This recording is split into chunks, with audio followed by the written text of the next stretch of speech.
오늘 성경 말씀은 로마서 1장 18절에서 23절입니다. 저는 초등학교를 다니면서 학년이 바뀌어 새로운 담임 선생님이 배정될 때마다 무서운 분이 걸리지 않기를 빌었습니다. 제일 기억나는 선생님은 6학년 때의 담임 선생님입니다. 이름은 기억나지 않지만 그 선생님은 다른 선생님과 다르게 공부를 못해도 육성회비가 밀려도 혼내지 않았습니다. 공부는 못해도 축구를 잘하면 칭찬해 주시고 그림을 잘 그려도 칭찬해 주시는 분이셨습니다. 당시 다른 선생님에게서는 찾아볼 수 없는 우리의 눈높이를 맞춰 대해주셨습니다. 하지만 한번 혼내시면 아주 무섭게 혼내주셨습니다. 그런데 선생님이 혼내시는 것에 그 누구도 불만을 가지지 않았습니다. 왜냐하면 그 선생님이 화내시는 것은 우리가 보기에도 정당했기 때문입니다. 우리가 미워서나 무엇을 잘하지 못해서가 아니라 악을 행했기 때문에 혼내시는 것임을 알았습니다. 그래서 혼나고 나서도 마음이 상하지 않았습니다. 선생님도 혼내시고 또 위로도 해주셨습니다. 또 저는 그분을 우리를 사랑하고 아껴주시는 선생님, 그렇지만 잘못에 대해서는 확실하게 혼내주시는 선생님으로 기억하고 있습니다. 지금 생각해보면 그 선생님을 통해 하나님의 사랑을 조금이나마 맛보지 않았나 생각해 봅니다. 하나님은 사랑이십니다. 그래서 하나님은 어느 누구라도 사랑하십니다. 아무리 큰 죄를 지은 자라도 하나님이 사랑하지 못하는 사람은 없습니다. 인간적으로 용서할 수 없는 자라 할지라도 하나님은 사랑하십니다. 그것도 어느 정도냐 하면 당신의 사랑하는 독생자를 내어주시기까지 사랑하십니다. 그래서 우리의 어떠한 죄도 깨끗게 해주십니다. 우리도 사랑을 합니다. 부모 자식 간의 사랑, 남녀 간의 사랑, 친구들 간의 우정, 무엇보다도 주님에 대한 사랑, 이렇게 우리도 사랑을 하며 살아가고 있습니다. 하지만 우리의 사랑은 자기중심적일 때가 많습니다. 그래서 한번 미워하면 좀처럼 다시 사랑하기 힘듭니다. 아무리 상대가 용서를 빌어도 상처가 크면 온전한 용서가 힘듭니다. 비록 용서하더라도 늘 마음에 두고 있다가 필요할 때 빚으로 사용하기도 합니다. 또한 내가 바라는 것을 이루어 주시지 않으면 주님에 대해서도 섭섭한 마음이 들 때도 있습니다. 그래서 예배를 빠질 때도 있고 기도를 소홀히 할 때도 있습니다. 이런 면에서 우리를 향한 하나님의 사랑은 우리와 차원이 다르고 그 크기와 깊이가 다릅니다. 또한 하나님은 공의로우신 분이십니다. 그래서 당신의 뜻에 합당치 않으면 진노하시는 분이십니다. 진노의 문자적인 의미는 일반적으로 분한 감정을 말합니다. 하지만 하나님이 진노하시는 것은 악에 대한 공의로운 심판을 의미합니다. 하나님은 악을 미워하십니다. 잠언 8장 13절 여호와를 경외하는 것은 악을 미워하는 것이라 나는 교만과 거만과 악한 행실과 패역한 입을 미워하느니라. 하나님은 악에 대해서는 철저히 징계하십니다. 악을 행하는 자에게는 진노하십니다. 이처럼 하나님은 온전한 사랑과 온전한 공의를 이루시는 분이십니다. 사랑이 없는 공의는 진정한 공의가 아닙니다. 또한 공의가 없는 사랑은 온전한 사랑이 아닙니다. 사랑이 담겨있는 공의가 실행되는 사랑이 진정한 공의와 사랑입니다. 그런데 우리들은 어느 한쪽으로 기울어지기가 쉽습니다. 반면에 하나님은 언제나 사랑과 공의를 온전히 이루십니다. 그래서 하나님은 사랑이 무한하시지만 악을 행하는 자에게 진노하시는 공의로우신 분이십니다. 그러면 하나님은 어떤 악을 행하는 사람에게 진노하실까요? 하나님께서 진노하시는 대상에 대해 알아보겠습니다. 18절 하나님의 진노가 불의로 진노를 막는 사람들의 모든 경건하지 않음과 불의에 대하여 하늘로부터 나타나나니. 여기서 두 가지로 나누어 살펴보면 첫째, 경건하지 않는 자들입니다. 이것은 하나님에 대한 바르지 못한 태도를 말합니다. 즉 하나님 사랑이 결여된 자를 말합니다. 이것에 대해 구체적으로 성경에서 두 가지로 말하고 있습니다. 먼저 하나님에 대한 바르지 못한 태도로서 우상 숭배가 있습니다. 그러므로 하나님께서 그들을 마음의 정욕대로 더러움에 내버려 두사 그들의 몸을 서로 욕되게 하게 하셨으니 이는 그들이 하나님의 진리를 거짓으로 바꾸어 피조물을 조물주보다 더 경배하고 섬김이라. 이것은 마땅히 섬겨야 할 하나님을 헛된 우상으로 대체하는 것입니다. 그래서 유일하신 하나님을 섬기는 것이 아니라 헛된 것을 섬기는 것입니다. 하나님은 우상 숭배를 가증스럽게 여기십니다. 이것을 경계하고자 십계명에 기록해 주시기까지 하셨습니다. 그렇기 때문에 우상 숭배자는 하나님의 진노를 피할 수 없습니다. 그런데 우리가 말하는 우상은 유형적인 것만이 아닙니다. 눈에 보이지 않는 무형적인 것도 포함됩니다. 또한 우리는 거룩하게 포장된 우상도 경계해야 합니다. 우리는 부지불식간에 너무나 다양한 우상들을 접하고 있습니다. 그렇기 때문에 우리는 항상 말씀을 기억하며 살아야 합니다.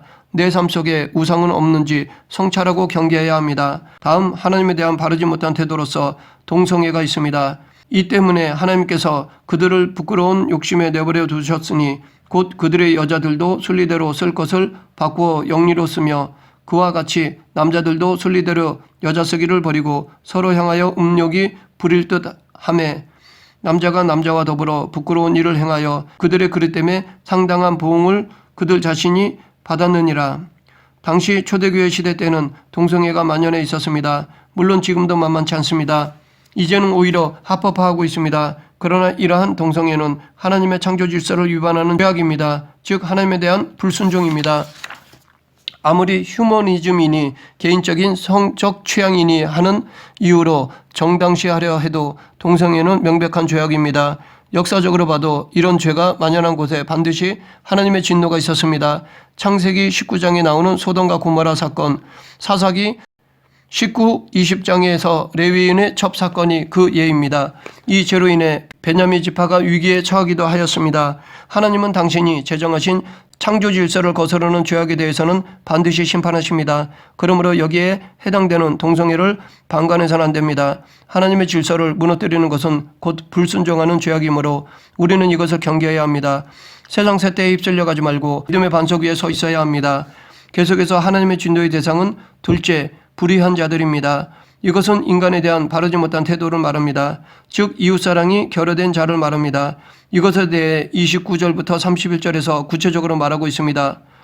곧 모든 불의, 추악, 탐욕, 악의가 가득한 자요, 시기, 살인, 분쟁, 사기, 악독이 가득한 자요, 수근수근하는 자요, 비방하는 자요, 하나님께서 미워하시는 자요, 능욕하는 자요, 교만한 자요, 자랑하는 자요, 악을 도모하는 자요, 부모를 거역하는 자요, 우매한 자요, 배악하는 자요, 무정한 자요, 무자비한 자라. 처음에 인간은 서로 사랑하며 살도록 지음받았습니다. 하지만 인간이 타락하면서부터 자기중심으로 살게 되었습니다. 여기서 말하고 있는 죄들은 다 자기중심에서 오는 결과들입니다. 남을 배려하기보다는 자신을 높이고 자신을 제일로 생각하는 데서 발생되는 것들입니다.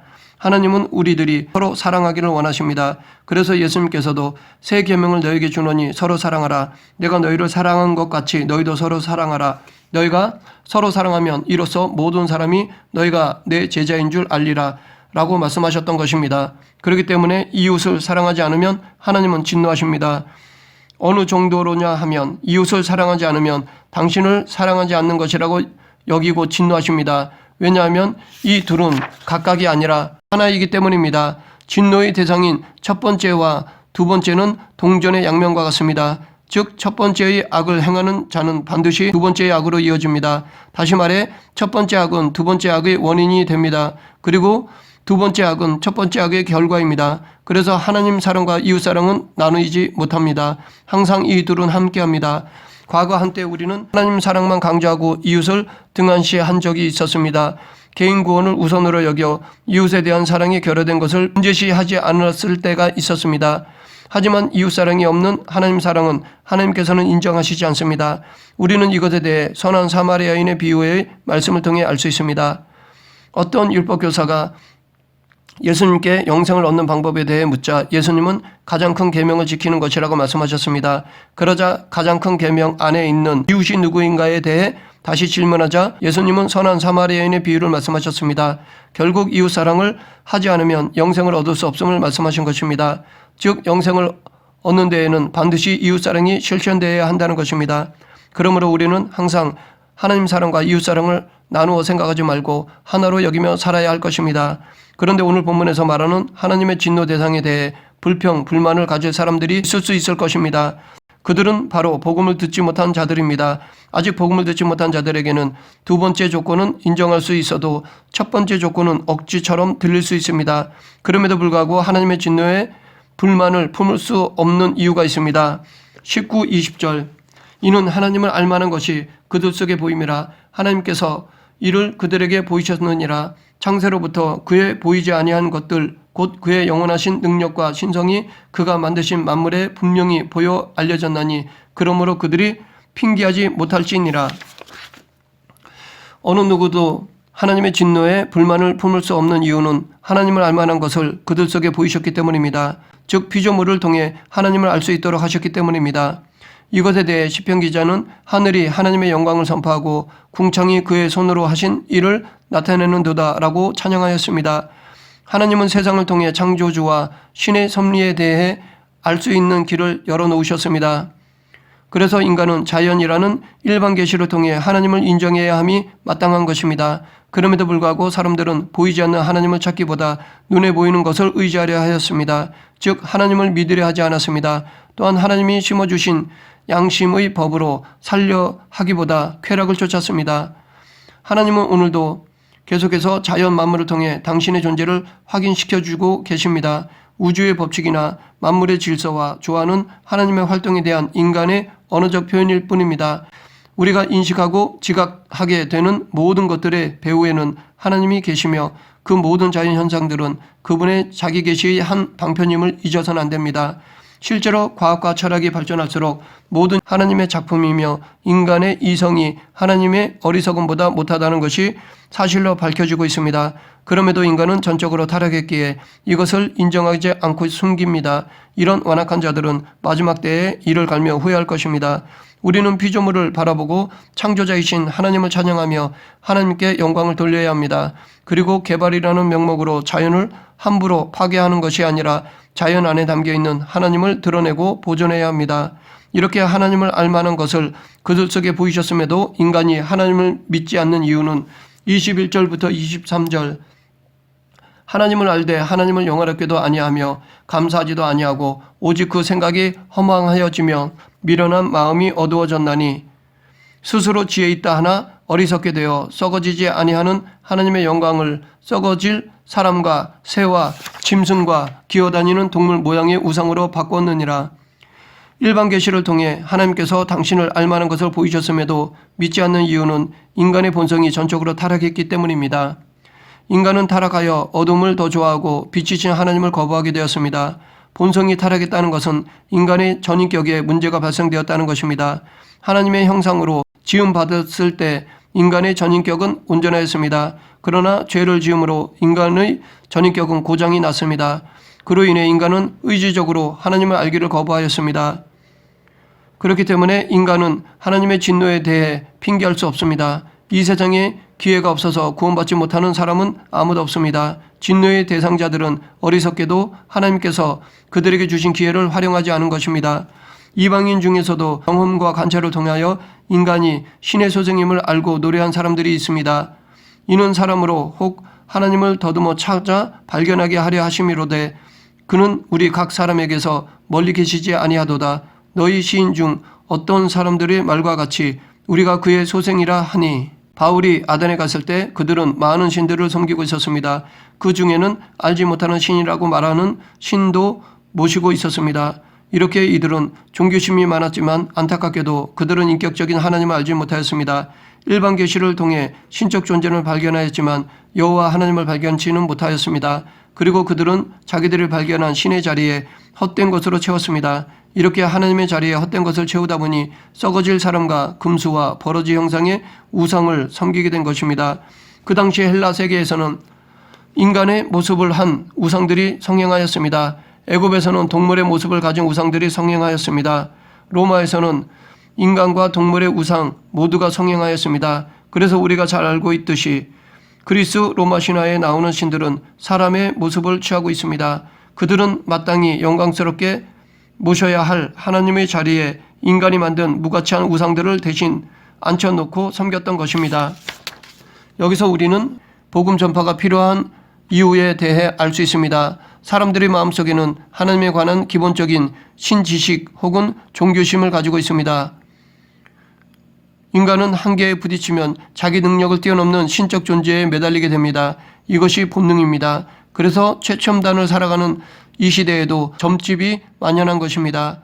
하지만 아무리 하나님을 알 만한 것을 그들 속에 보여도 인간은 전적으로 타락했기에 일반 계시를 통해서는 온전히 하나님을 깨닫지 못합니다. 신에 대한 종교심, 인간 안에 있는 양심의 법칙, 인간의 힘을 초월한 자연의 힘으로 인해 신적인 존재는 알 수 있지만 창조자이시고 섭리하시는 인격적인 하나님은 온전히 알지 못합니다. 이것은 마치 더러워진 안경을 쓰고 보는 것과 같습니다. 즉 무엇인가 희미하게 보이는 것 같지만 확실히 보이지 않는 것과 같습니다. 그렇기 때문에 확실하게 바라볼 수 있도록 전도가 필요합니다. 희미하게 보이는 것이 바로 성경에 기록된 인격적인 하나님이심을 전해야 합니다. 성경이라는 안경을 쓰고 세상을 보면 모든 것이 하나님의 작품이요 하나님의 다스림으로 운행되고 있음을 볼 수 있습니다. 성경적 세계관으로 보아야지만 세상을 온전히 바르게 볼 수 있고 잘못된 것을 발견할 수 있습니다. 이렇게 성경적 세계관으로 살아가게 하기 위해서는 우리가 이 시대의 도구들을 이용하여 복음을 전해야 합니다. 그런데 가장 좋은 방법은 여전히 직접 전하는 전도라고 봅니다. 바울도 하나님께서 전도의 미련한 것으로 믿는 자들을 구원하시기를 기뻐하셨도다 라고 말하였습니다. 전도는 과거의 방법이 아닙니다. 아무리 과학이 발전했다 하더라도 전도의 미련한 방법은 계속되어야 합니다. 왜냐하면 전도는 인격적인 것이기 때문입니다. 문서나 매스미디어만으로는 온전하지 못합니다. 물론 사람이 직접 들어갈 수 없는 곳에는 이것을 이용해야 합니다. 하지만 될 수 있으면 사람이 들어가 인격 대 인격으로 만나서 복음을 전해야 합니다. 그래야 복음이 온전히 전해질 수 있습니다. 하나님께서 돌판에 말씀을 새겨주시고 선지자들을 통해 당신의 뜻을 전해주셨지만 이스라엘 백성들은 온전히 순종하지 못했습니다. 그러나 예수님께서 직접 오셔서 인격적으로 만나서 전하고 가르쳐 주시니까 온전히 순종할 수 있게 되었습니다. 즉 인격적인 만남이 이루어지니까 하나님의 뜻을 더 정확히 전달되었습니다. 무엇보다도 복음은 사랑이라는 그릇에 담아주어야 합니다. 섬김, 봉사, 희생이라는 그릇에 복음을 담아주어야 상대가 받을 수 있습니다. 아무리 과학이 발전했다 하더라도 근본적으로 전도는 미련한 방법으로 해야 할 것입니다. 복음을 들고 산을 넘는 자들이 되어야 할 것입니다.